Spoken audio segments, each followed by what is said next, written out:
أعوذ بالله من الشيطان الرجيم بسم الله الرحمن الرحيم السلام عليكم ورحمة الله وبركاته الحمد لله رب العالمين والصلاة والسلام على أشرف الأنبياء والمرسلين سيدنا وحبيبنا وشفيعنا ومولانا محمد صلى الله عليه وسلم وعلى آله وأصحابه التابعين وتابع التابعين ومن تبعهم بإحسان إلى يوم الدين وحسبنا الله ونعم الوكيل نعم المولى ونعم النصير لا حول ولا قوة إلا بالله العلي العظيم الحمد لله والشكر لله. Kembali mari kita memanjatkan puji dan syukur kehadirat Allah Subhanahu wa taala, serta tidak lupa untuk kembali mengirimkan salawat dan taslim atas junjungan kita Nabiullah Rasulullah Muhammad sallallahu alaihi wasallam. Kembali kita buka lembaran pengajian kita sebagaimana pada pengajian malam Sabtu yang lalu saya telah menjanjikan akan ada pada pembahasan tentang bagaimana hubungan antara jasmania dan rohani. Kejadian jasmani tentu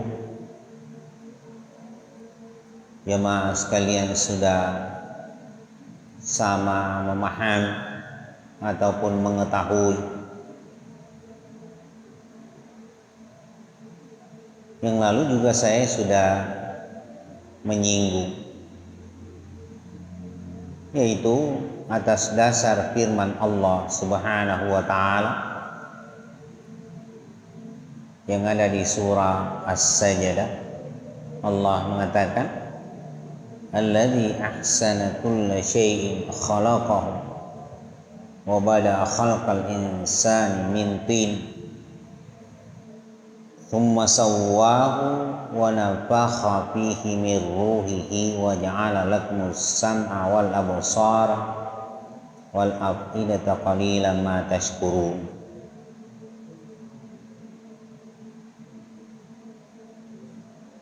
Allah mengatakan alladzi ahsana kulla syai'.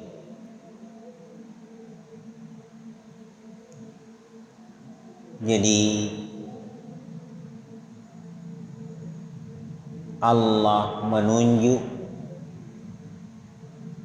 tentang kesempurnaan kejadian manusia itu.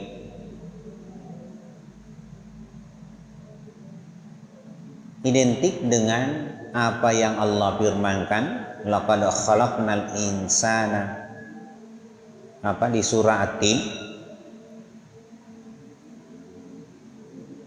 laqad khalaqnal insana fi ahsani taqwim. Sungguh Allah menciptakan yang namanya al-insan itu dalam ciptaan yang sebaik-baik ciptaan,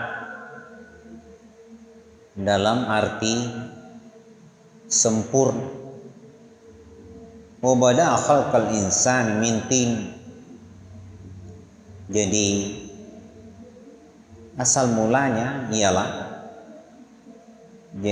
dari tin, dari setetes air.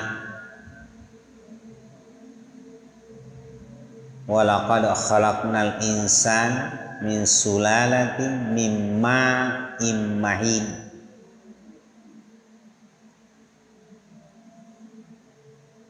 Ada beberapa ayat, ada juga yang menyebutkan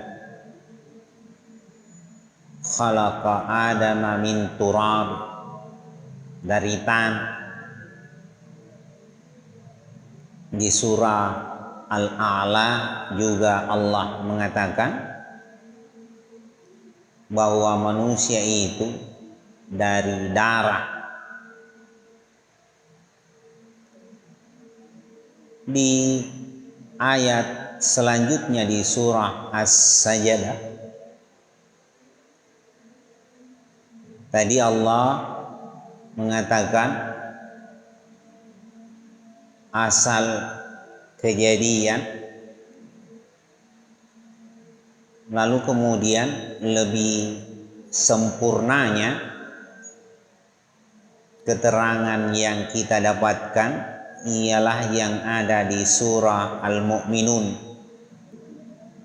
Tsumma khalaqnal nutfata 'alaqatan fa khalaqnal 'alaqata mudghatan fa khalaqnal mudghata 'idhaman fa kasawnal 'idhama lahma tsumma ansha'nahu khalqan akhar fatabarakallahu ahsanul khaliqin. Lebih terinci di surah Al-Mu'minun Allah katakan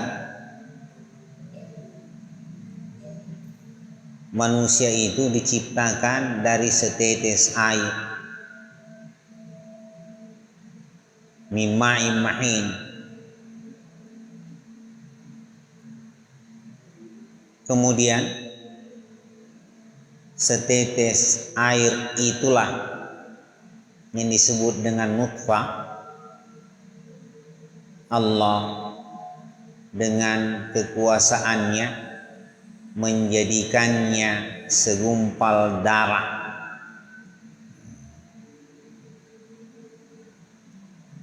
Dari segumpal darah jadikan segumpal daging.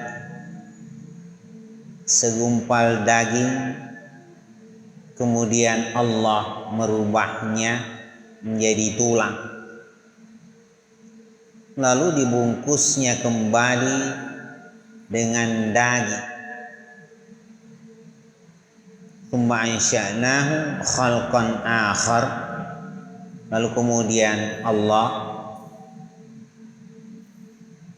menciptakan khalqan akhar dalam bentuk yang lain. Itulah yang kita pahami dengan proses kejadian jasad, proses kejadian raga, ataupun yang lazim kita sebut dengan jasmani. Bahasana ugie tubuh kasar, tubuh ia manesai yang bisa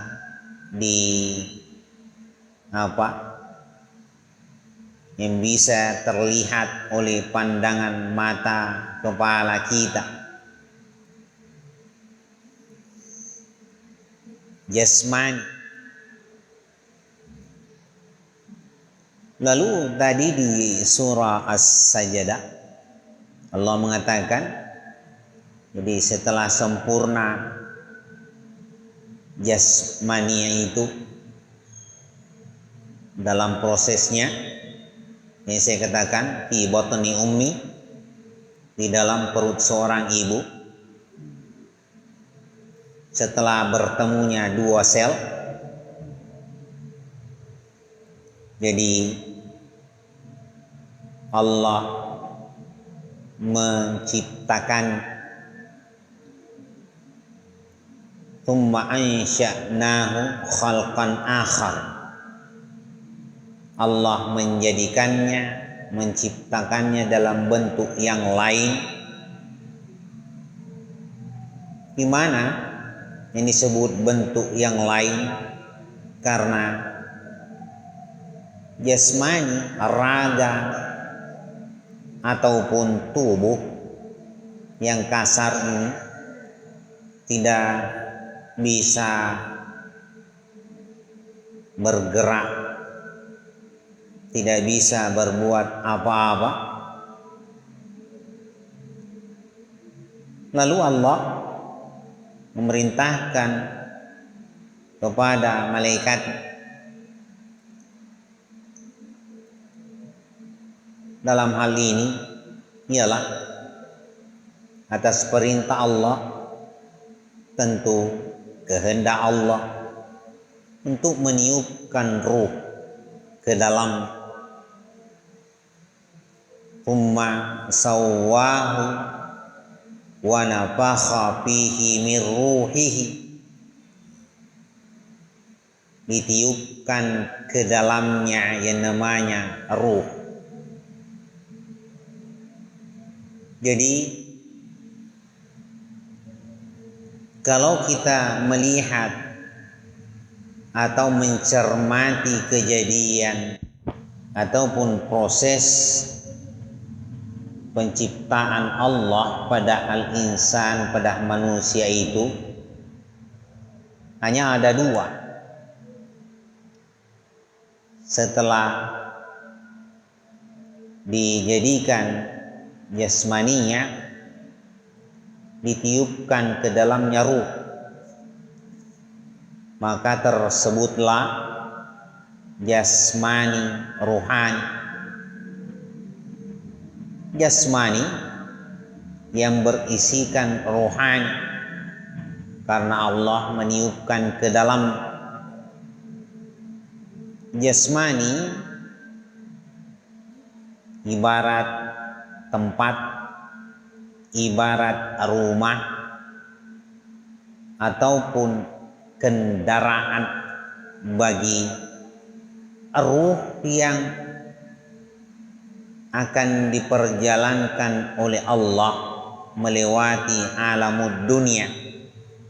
Sebab ruh tidak bisa melewati alamud dunia tanpa kendaraan, tanpa tanpa rumah. Jadi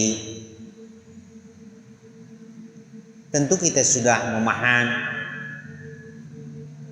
kejadian manusia ini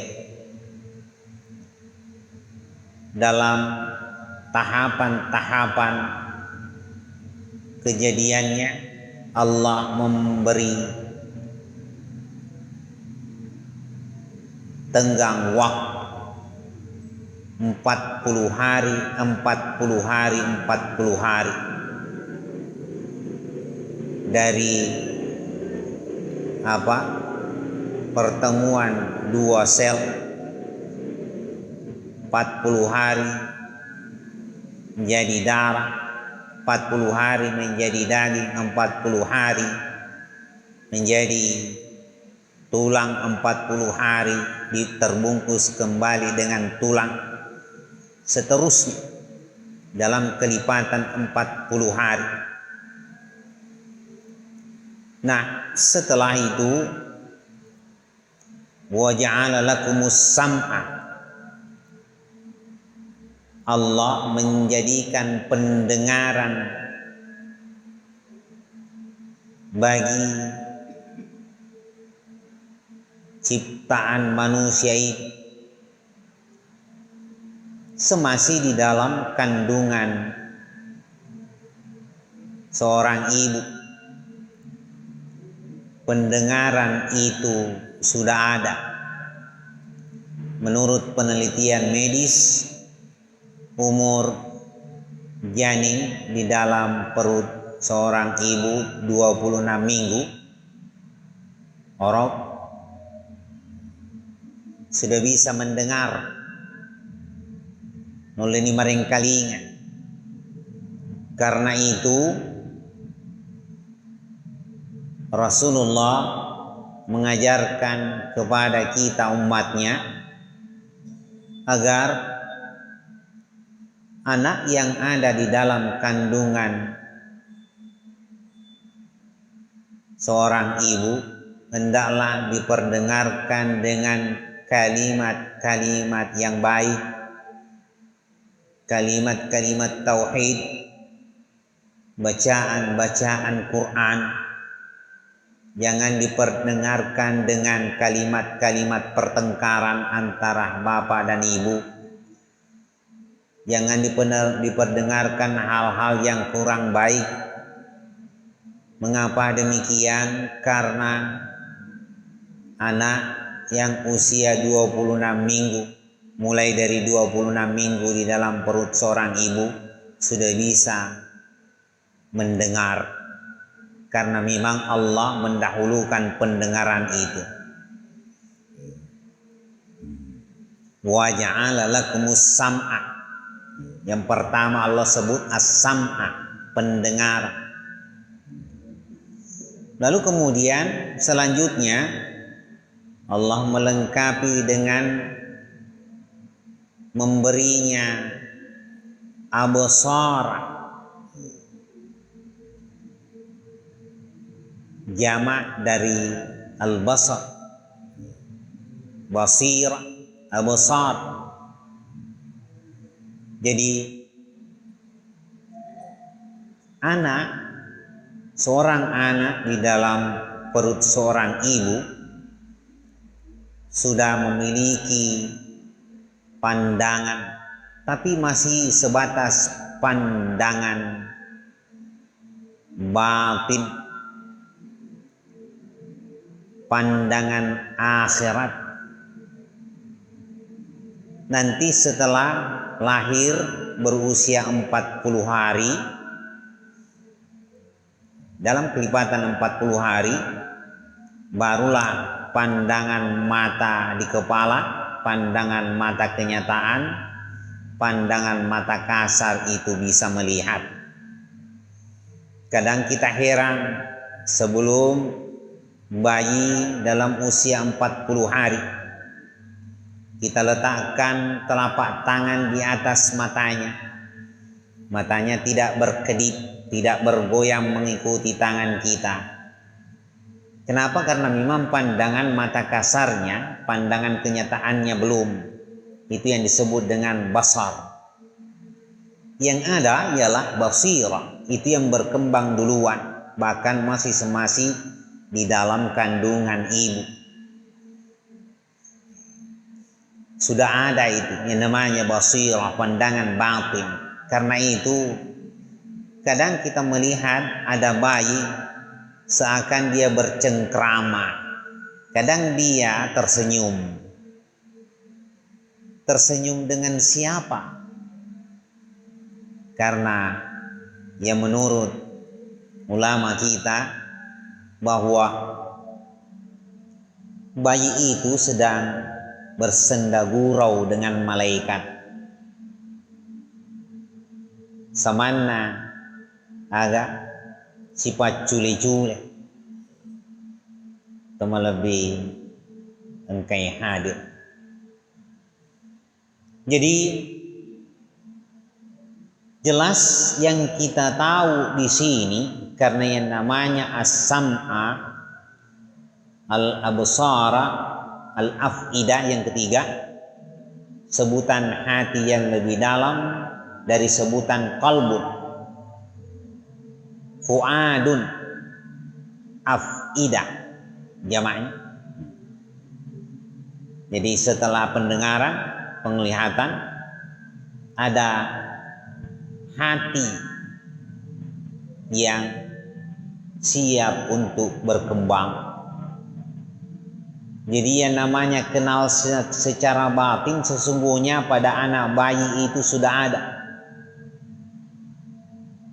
Tidak memegang suatu ikrar. Kalau yang namanya bayi itu tidak memiliki pandangan secara batin. Kenapa?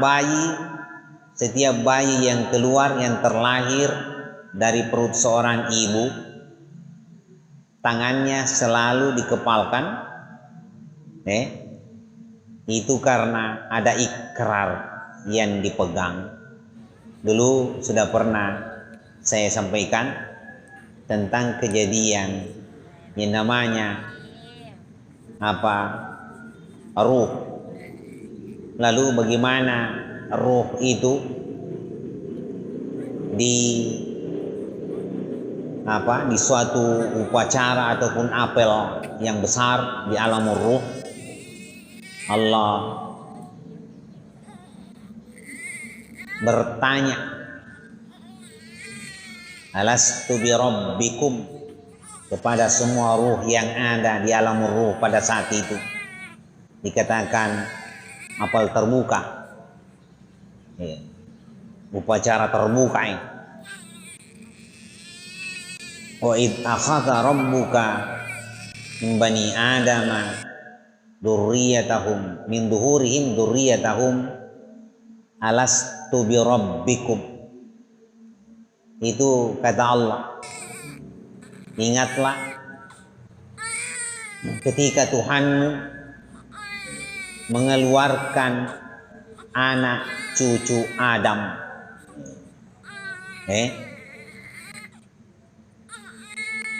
Dzurriyyatahum, anak cucu Adam yang dimaksud termasuk kita semua. Ini ayat tidak saja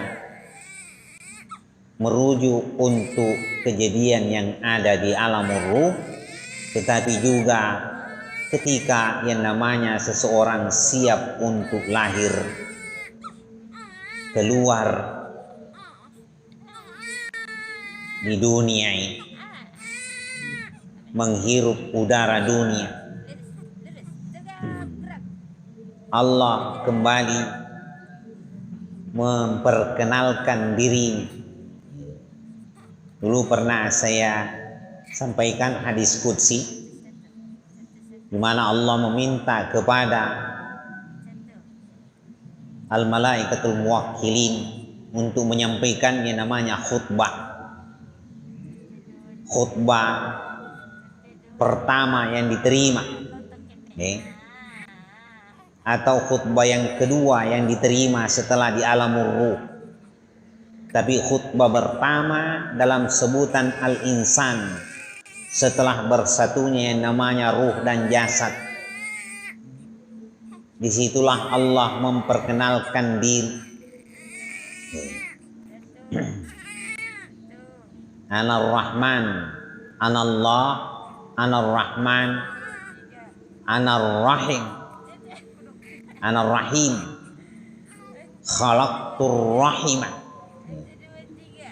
wa syaqaqtu laha minasmi. Sudah pernah di pengajian yang dulu. Saya hanya mengingatkan sedikit. Yang jelas itu adalah khutbah. Inilah yang disebut dengan khutbah kesaksian,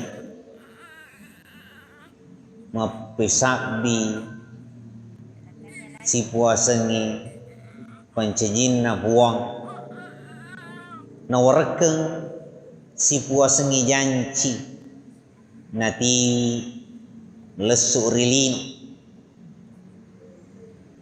Apa yang digenggam ialah ikrar apa? Pengakuan. Karena Allah bertanya, alastu bi rabbikum, tahukah siapa Tuhan? Mereka menjawab, iya, setiap yang akan terlahir. Qalu bala syahidna, benar engkau Tuhan kami ya Allah, kami menyaksikan, kami bersaksi.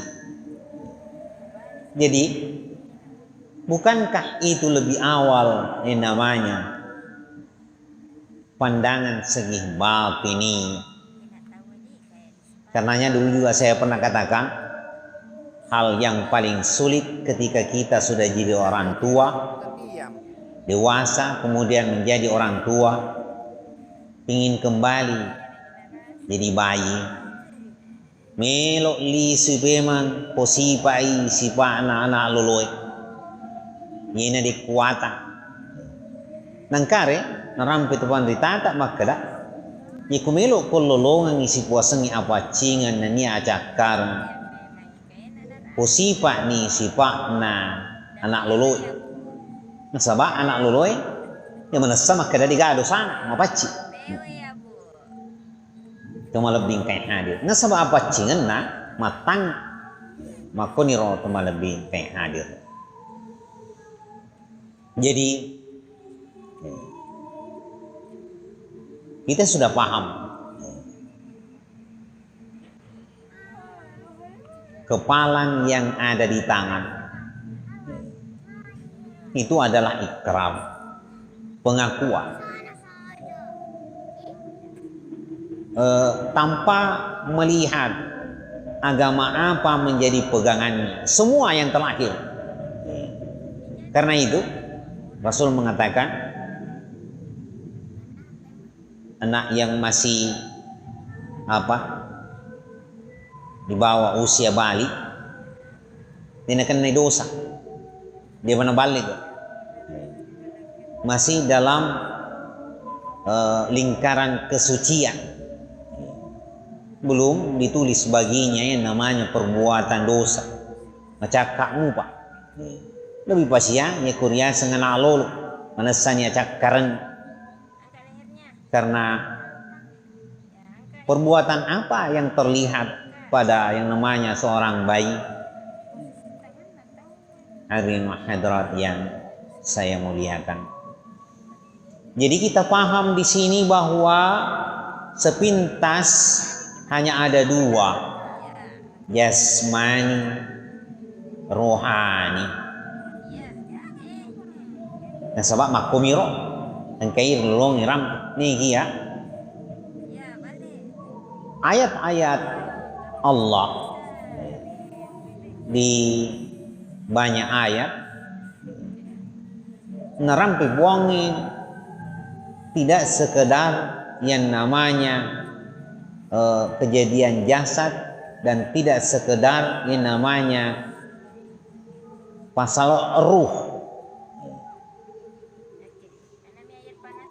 Di dalam Al-Quran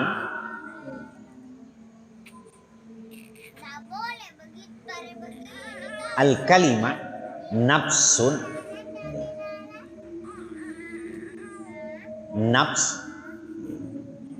nafsin, nafasi, nufus,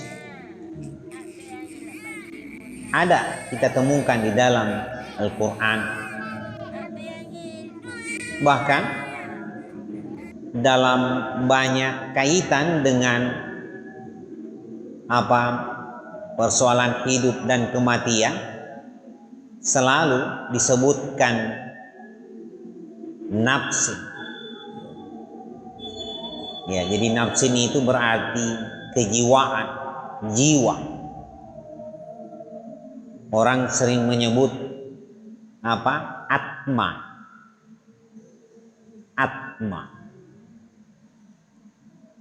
Jiwa. Apakah itu termasuk dalam pengertian fuad tadi?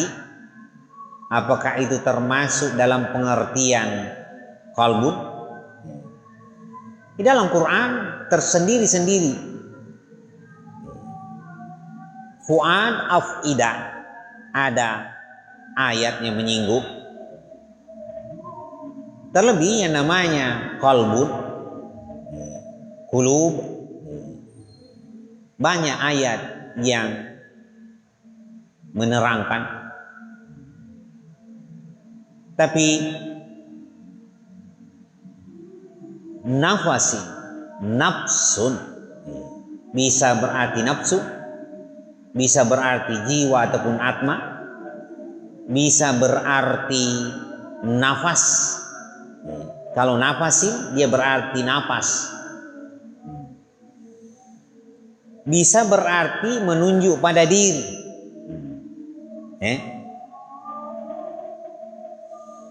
Yang ingin saya katakan di sini bahwa dalam sebutan al-kalimah yaitu ruh tidak sama sekali dikaitkan dengan yang namanya al-maut. Tidak ada ayat yang kita dapatkan kaitan antara kata ruh dengan al-maut, kejadian kematian. Ini yang membuat kita bertanya-tanya ataupun mencari-cari. Karena yang namanya ruh tidak bersifat materi, bukan materi, non materi. Tidak bersifat benda, bukan benda. Tidak bersifat kebendaan yang namanya ruh itu, ataupun saya katakan non materi. Kalau yang namanya jasad ataupun raga jasmaninya itu jelas materi. Kenapa? Karena zatnya jelas, bahkan bisa terlihat, bisa diurai, bisa diketahui. Apalagi yang namanya bidang kedokteran, bidang medis, bisa diurai. Hadirin hadirat yang saya muliakan, jadi sifatnya materi.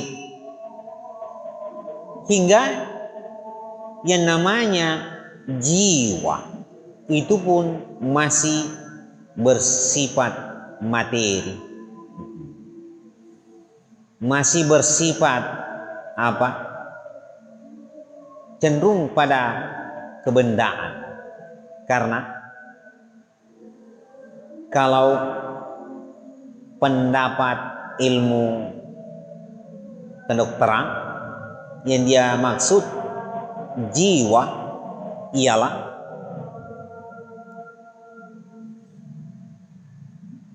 cairan hitam yang ada di dalam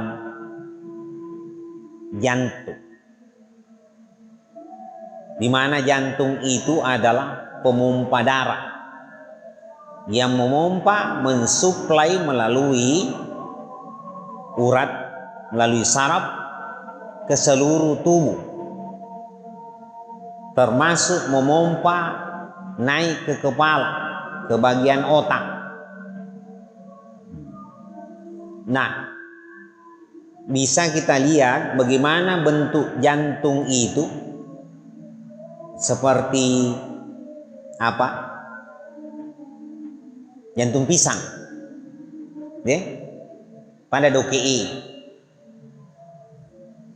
Itulah yang orang Arab dalam bahasa Arab disebutkan sanaubar, tapi kita mengatakan sanubari. Kita mengatakan hati sanubari, seakan begitu dalam sebutannya untuk kita. Karena sering kita mengatakan sanubari, agak ke dalam pengertian kita. Padahal kalau di Arab itu disebut sanaubar, dagingnya disebut kibdah. Itulah dia yang berbentuk seperti jantung pisang itu. Nah, di dalam itu, di dalam jantung kita itu, jantung hati kita itu, ada cairan hitam di dalam. Itulah yang dikenal dalam ilmu kedokteran jiwa manusia. Karena itu yang mengatur suplai darah, memainkan darah berputar ke seluruh tubuh. Bahkan tidak jarang pendapat dokter itulah yang mereka sebut sebagai nyawa manusia. Sebab kalau jantung sudah tidak berfungsi lagi, darah tidak bergerak. Kalau darah tidak bergerak, olah otak tidak mungkin terjadi. Tapi itu pendapat dokter. Tapi sesungguhnya ya, kalau yang namanya ruh itu yang dikatakan tadi Allah meniupkan ke dalamnya, ya, itu bersifat non materi.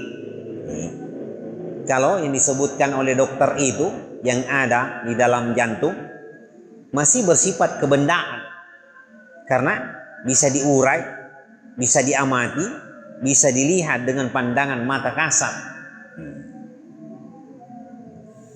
Nah, disinilah letaknya kita mencari satu hubungan.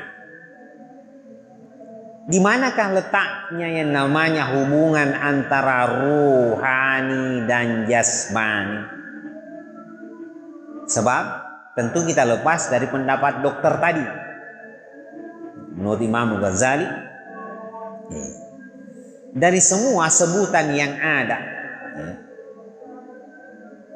sampai pada sebutan nyawa, mulai dari sebutan nafsu, akal, hati, ruh, itu memang mempunyai pengertian yang mengarah pada satu pengertian yang halus. Inilah tadi yang dimaksudkan bahwa kita hanya mengenal, hanya ada dua, jasmani, rohani. Lor di mabetuang ri anu alusu ini. Ia naro de na engka na berubah. Sejak na pancajinna pong Allah Ta'ala. Macakka, cicing macakka teiri acak karen. Karena Allah mengatakan la tabdila li khalqillah. Tentang ciptaan itu, yang mengenai fitrah, bawaan kesucian itu, fitratallahi allati fataran nasa 'alaiha. Atas dasar fitrah dari Allah, Allah menjadikan yang namanya manusia. Fitratan nasa 'alaiha la tabdila li khalqillah. Allah tidak pernah merubah ciptaan itu. Tidak pernah mengganti. Sekali dia suci, tetap dalam kesuciannya.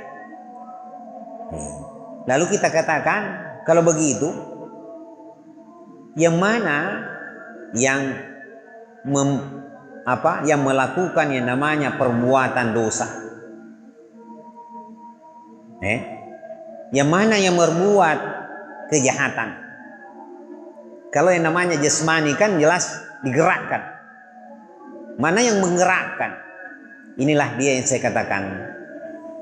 Kita mencari satu hubungan. Bagaimana hubungan bisa terjadi antara ruhani dan jasmani? Imam Ghazali sendiri dalam kitabnya tidak berani mengungkapkan. Tapi mari kita lihat satu perumpamaan. Anggap ini gelas, ataupun ini bisa terjadi. Kalau ini air yang ada sekarang ini kan tidak panas dan tidak dingin, maka ketika kita merasakannya dengan pegangan, kita katakan bahwa ini tidak panas dan tidak dingin. Nah, keterangan itu kita dapatkan dari mana? Dari mana keterangan itu kita dapatkan? Maka dari nama Allah itu nama kecil. Kalau lebih jelas, misal kita isi air panas, lalu kita pegang, apa yang kita rasakan? Tentu yang kita rasakan panas. Apa lagi? Manasa, nasabah, wepalai liserian. Tapi bagaimana rambat yang ada antara air yang panas dengan sisi gelas atau plastik yang ada? Sebab tentu ada yang mengantarai di sini. Kepalawangan nai antara wesi bawa ye agak senang botoloi. Ada antara di dalam, cuman tidak terlihat karena begitu rapatnya. Jadi seakan tidak ada antara. menempel pas. Tapi yang membuat kita berpikir, kenapa panas bisa tembus keluar ke tangan kita? Atau sebaliknya, mengapa dingin bisa kita rasakan? Bahkan kita lihat, kalau air dingin kita masukkan di dalam gelas, maka akan keluar uap. Tegiro lalo. Di? Manginang kawai. Di? Ada air membasahi bagian luar gelas. Padahal airnya ada di dalam. Kok bisa ada air di luar tembus? Berarti ada yang menghubungkan antara isi di dalam dengan yang di luar. Karena ini seakan menembus ini. Padahal ini benda keras. Kaca. Peku ginawa ding kawai salion. Inilah yang saya katakan, bagaimana kita mencari hubungan. Ini misal ini. Bagaimana mungkin non materi bisa berhubungan dengan yang sifatnya materi? Dalam hubungan apa? Jadi bagaimana hubungan antara ruhani, ruh itu dengan jasmani kita? Kalau saya katakan tadi, engkau mau pelawangan, ada yang mengantarai, maka antara ruh dengan jasmani kita, kira-kira apa yang mengantarai? Nah ini beberapa keterangan, tapi sayang waktu.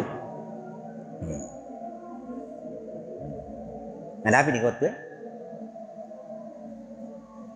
Mau pas itu. Dia magaga, cedek tak cedek, di sedikit demi sedikit, kan akhirnya jadi bukit. Namun cedek, tak cedek, yang penting ripahang ilau nanya bicara. Daripada makan cabawa larina, nah dia nagaga, dia ripahang, dia gaga ripahang. Satu ayat saja, sebagai penutup.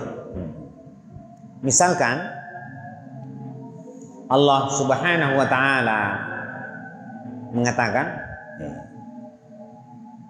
Allahu yatawaffal anfusa hina mautiha wallati lam tamut fi manamiha fayumsikul lati qada 'alaihal maut wa yursilal ukhra ila ajalin musamma inna fi dzalika laayatin liqaumin yatafakkarun. Ini satu ayat dari firman Allah yang ada di surah Az-Zumar ayat 42. Allahu yatawaffal anfusa hina mautiha. Allah yang memegang. Jadi yatawaffa bisa berarti mewafatkan, bisa berarti Allah yang memegang, artinya yang punya ketentuan. Yatawaffal anfusa. Anfusa di sini inilah berarti kejiwaan. Allah yang memegang jiwa setiap orang, yang mana dimaksudkan hina mautiha, pada saat dia telah sampai yang namanya kematian. Jadi puangi puilo desengi mati, puangi mateningi desengi agak amating. Tapi di sini yang disebutkan ialah jiwa, tidak disebut ruh. Allahu yatawaffal anfusa. Anfus. Allah memegang jiwa manusia hina mautiha, di saat menghadapi kematian. Wallati lam tamut fi manamiha. Begitu pula Allah yang menahan yang namanya jiwa itu, di mana ketika manusia itu manamiha, tidur. Jadi laleng isen na buang, lalu warken na buang. Yang disebutkan di sini ialah jiwa yang dimaksudkan. Fayumsikul lati qada 'alaihal maut. Lalu Allah menahan jiwa yang Allah kehendaki kematiannya. Menahan jiwa, tidak dikatakan menahan ruh. Wa yursilal ukhra ila ajalin musamma. Kemudian melepaskan jiwa yang lain hingga batas waktu yang ditentukan. Inna fi dzalika laayatil liqaumin yatafakkarun. Kata Allah, sesungguhnya hal ini adalah ayat ataupun tanda-tanda bagi kaum yatafakkarun yang berpikir. Jadi memang kita diharapkan untuk berpikir tentang masalah ini. Padahal ini namanya kematian itu kan perpisahan antara ruh dan jasad. Tapi dari semua ayat yang ada dalam kaitan dengan kematian tidak disebutkan kaitan antara ruh dengan kematian. Yang ada adalah dalam bahasa jiwa, kejiwaan. Nah, sementara ini dulu yang dapat saya sampaikan. Insyaallah lebih dalam lagi malam Sabtu yang akan datang. Mudah-mudahan Allah memberi umur yang panjang, beri kesempatan bagi kita untuk bisa bertemu kembali di pengajian kita ini. Lebih kurangnya apa yang saya sampaikan, tidak lupa saya mengucapkan permohonan maaf yang sebesar-besarnya. Akhir kalam, wallahu alam bisawab, hadani Allah wa iyyakum ajma'in. Wassalamualaikum warahmatullahi wabarakatuh. Bismillahirrahmanirrahim. Subhanaka la ilma lana illa ma 'allamtana innaka antal alimul hakim. Allahumma rabbana zidna ilma warzuqna fahma. Allahumma fahhina fid din wal mutawin dawam fi subhanaka Allahumma tahiyyatun fiha salam wa akhiru da'wana alhamdulillahi rabbil alamin.